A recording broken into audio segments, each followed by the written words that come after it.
نظم به درته ووایم په دې اوسنو حالاتو په د افغانستان خاص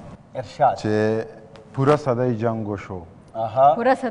پوره صدۍ جنګ وشو د تباهۍ جنګ وشو یو وایي ما وګټو بل وایي ما وګټو څوک وایي انګریز وګټو څوک وایي ملا وګټو یو لیونی ناست دی او دغه خبرې اوري ځان سره داسې وایي د دوی مازغه خراب دی جنګ څوک ګټلی نشي په جنګ کې ګټه نشته جنگ سراسر تاوان دی یو لیونی ناست دی او دغه خبرې اوري ځان سره داسې وایي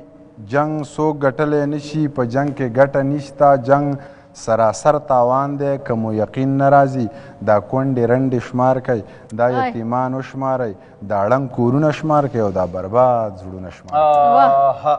دا کونډې رنډې شمار کوي دا یتیمان وشمارئ دا ړنګ کورونه شمار کوي او دا برباد زړونه شمار کوي که چېرې دا ګټه وي